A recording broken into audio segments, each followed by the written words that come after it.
వర్ధన్నపేట మున్సిపాలిటీలో ఇప్పుడు ప్రస్తుతం ఉండడం జరిగింది. సో మనతో 11వ వార్డు కౌన్సిలర్ గారు అయితే మనతో ఉన్నారు. పేరు వచ్చి సిల్వేర్ కుమారస్వామి గారు.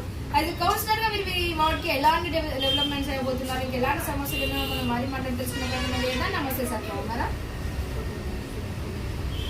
ఓకే అమ్మ, 11వ వార్డు ప్రజలు నా మీద నమ్మకంతో నన్ను గెలిపించారు.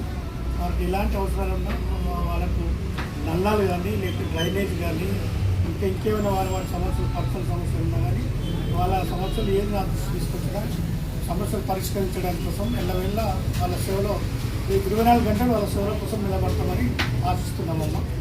అంటే మేము డివిజన్లోకి ఎలాంటి సమస్యలు అనేవి ఉన్నాయి? ఆ డివిజన్లో ఏమున్నాయంటే స్ట్రీట్ లైట్స్ తప్ప వేరే ప్రాబ్లం ఏం లేవు, అన్నీ ఓకేనే ఉన్నాయి. సైడ్ లైన్స్ ఆల్రెడీ ఉన్నాయి కానీ క్లీన్ లేవు. ఆల్రెడీ సైడ్ లైన్స్ కూడా క్లీన్ చేస్తున్నాము. పెద్ద మేజర్ సమస్యలు అయితే ఏం లేవు. కాకుండా ఒకటి ఏంటంటే కొన్ని ఇద్దరు అమ్మాయిలు పాటిస్తాము, కొన్ని పెన్షన్లు కూడా ఈ మధ్యలో పెట్టించినాము. అవి కూడా వాళ్ళందరూ కూడా సహకారం చేస్తామని ఆశిస్తున్నాము. మీ డివిజన్ ప్రజలు మీకు ఓటేసి గెలిపించినారు కదా సార్, వారికి ఒక మాటలో చెప్పాలంటే వారికి ఏం చెప్తారు?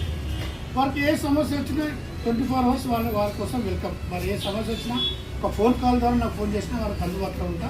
వాళ్ళకి ఎలాంటి సమస్య కానీ, వాళ్ళ సొంత సమస్య కానీ, వారి సమస్య కానీ, ఇంకేమైనా సమస్య లేదన్నా కానీ తప్పకుండా వాళ్ళు ఒక ఫోన్ చేస్తే కూడా వాళ్ళ ఇంటి ముందు వాళ్ళు తప్పకుండా పరిష్కరిస్తామని నేను వాళ్ళకు విజ్ఞప్తి చేస్తున్నాను. నాకు గెలిపించాను. ఎలా ఉంటుంది? మాది పాలకవర్గంలో సగం మేము ఉన్నాం, సగం కాంగ్రెస్ ఉన్నాం. వాళ్ళు సరిగ్గా మా కోఆపరేట్ చేయట్లేదు. కాంగ్రెస్ పార్టీ వాళ్ళు మా కోఆపరేట్ చేయట్లేదు. చైర్మన్ కూడా కాంగ్రెస్ ఆయన కూడా కోఆపరేట్ చేయట్లేదు. చేయకుండా మేమేంటంటే కమిషనర్ గారు మిగతా సిబ్బందితో మేము మమేకమై మేము వారికి మా సమస్యల కోసం వారు మాకు కూడా సహకరిస్తారు. కానీ వాళ్ళ పార్టీ పరంగా మాత్రం మాకు వాళ్ళు సహకరిస్తారు.